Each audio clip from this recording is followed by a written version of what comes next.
Fala galera, Miguel Fernandes por cá, e no vídeo de hoje vamos conhecer os celulares mais esquisitos e estranhos na minha opinião que foram lançados nos anos 2000. E seguinte, eu garanto que o último modelo vai fazer você se perguntar como isso foi aprovado. É verdade, então fica comigo até o final porque esse vídeo tá insano. Começando com o Samsung Serene, ele foi lançado no ano de 2005 e foi uma parceria com a Bang & Olufsen, e ele destacava-se pelo design minimalista e incomum. E ele tinha um formato quadrado com um teclado circular e tela de 2.1 polegada na parte inferior, e ele era mais um objeto de luxo do que um celular convencional. Ele foi vendido por cerca de $1.275 na época, e ele tinha um público bem exclusivo, mas as funções do aparelho eram limitadas. O número exato de unidades vendidas do Samsung Serene não é amplamente divulgado. O aparelho foi produzido em quantidades limitadas e ele era voltado para um público um pouco mais premium. Depois nós tivemos o Siemens Cherub 6 e ele foi lançado no ano de 2003. Ele parecia mais um espelho de maquiagem do que propriamente dito um telefone. Ele foi criado para ser um acessório de moda, na verdade, e o aparelho vendeu apenas 550 mil unidades, e ele foi um exemplo claro de que às vezes o design supera a funcionalidade, e o público acabou que não perdoou esse aparelho aí, e ele acabou sendo esquecido. No mesmo ano, em 2003, a Nokia lançou o modelo 7600, e ele chegou como o primeiro celular 3G da marca. Ele tinha um formato de lágrima e ele era moderno até que para a época, mas ele não era nada prático. E digitar mensagens nesse aparelho era um verdadeiro teste de paciência, hein? Mas ainda assim ele conseguiu vender aí por volta de 2 milhões de unidades, que foi até que um número impressionante em vista do modelo ser tão inusitado. Já em 2006, o Samsung P300 chegou ao mercado, mas parecia uma calculadora de mesa. E apesar do design super funcional, ele era tão peculiar que gerou muitas piadas.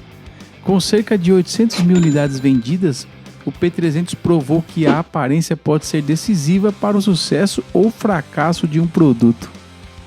O Telson TWC 1150 foi um dos celulares mais curiosos dos anos 2000. Ele combinava funções de telefone com um relógio de pulso.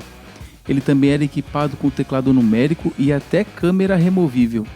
Ele era considerado uma tentativa ousada de unir mobilidade e tecnologia.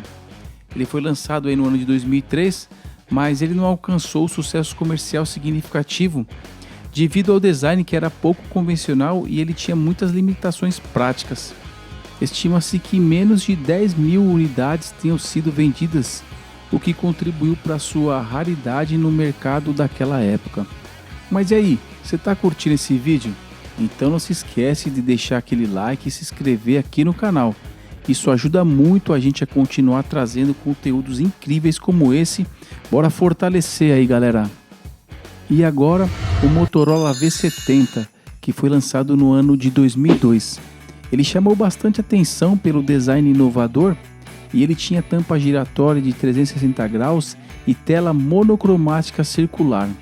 Ele era um celular de luxo, focado em estilo e exclusividade, mas as suas funções eram básicas em comparação aos concorrentes da época.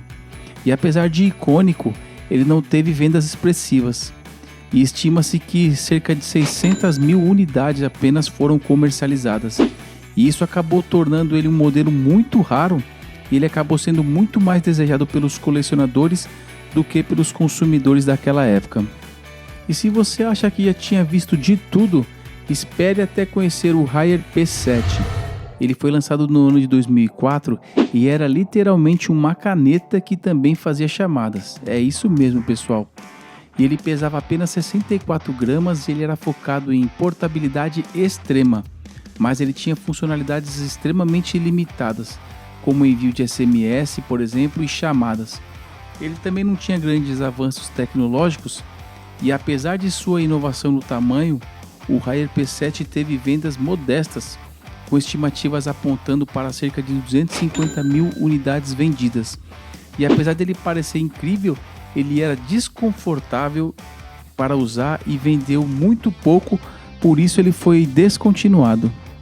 E o próximo modelo é o LG VX 9400. Ele tinha um design inovador e chamativo, como uma tela que girava na horizontal para revelar o teclado alfanumérico. E isso o tornava o perfeito para assistir a vídeos e acessar conteúdo multimídia. Esse formato flip giratório foi projetado para oferecer praticidade e uma experiência diferenciada de uso. E ele foi lançado no ano de 2007. O aparelho ganhou destaque por ser um dos primeiros a oferecer suporte à TV digital nos Estados Unidos. E ele tinha um design incomum que o tornava um dos modelos mais memoráveis da época. Infelizmente, não há informações concretas e amplamente disponíveis sobre o número exato de unidades vendidas do LG VX 9400. E agora nós vamos falar sobre o Moodle Phone. Esse aparelho entrou para o Guinness como sendo o menor celular do mundo. Ele foi lançado em 2008. Inclusive, ele era modular e permitia que você trocasse sua carcaça para diferentes funções. Mas sua proposta era tão futurista que vendeu apenas 50 mil unidades, o que é considerado baixíssimo, especialmente em um mercado que já estava sendo dominado por smartphones mais completos na época. E às vezes a inovação precisa de tempo para ser compreendida, né, pessoal? E apesar de inovador, o conceito não conseguiu atrair um público amplo devido à concorrência acirrada e limitações práticas. E esse agora é o que eu mais achei estranho, pessoal. É o Motorola Aura. Ele foi lançado no ano de 2008 e tinha uma tela circular. Ele era feito com materiais premium, incluindo aço inoxidável e vidro de safira, e custava absurdos $2.000 na época. Ele foi projetado para atrair consumidores de alto poder aquisitivo. O celular tinha uma tela de 2 polegadas e tinha uma resolução de 300 por 300 pixels. E o seu mecanismo de abertura era inspirado em um relógio de luxo, o que o dava um toque sofisticado ao aparelho. Além disso, o Motorola Aura tinha recursos como câmera de 2 megapixels e som de alta qualidade. E na minha opinião, ele era um celular mais para ostentação do que para uso prático. Mas apesar do seu design inovador, o preço elevado limitou sua popularidade, e isso fez com que ele não alcançasse um grande público. Os anos 2000 foram sem dúvida uma era de experimentação e criatividade sem limites. Esses celulares mostram que às vezes é preciso ousar para fazer história. E pensando nisso, eu fiz esse outro vídeo que fala sobre os melhores celulares dos anos 2000. E aproveitando, me conta aí qual desses celulares mais chamou a sua atenção. Você já viu ou usou algum deles? Deixa nos comentários, porque eu quero muito saber. E claro, não esquece de deixar aquele like e se inscrever no canal. Nos vemos no próximo vídeo. Até logo, pessoal!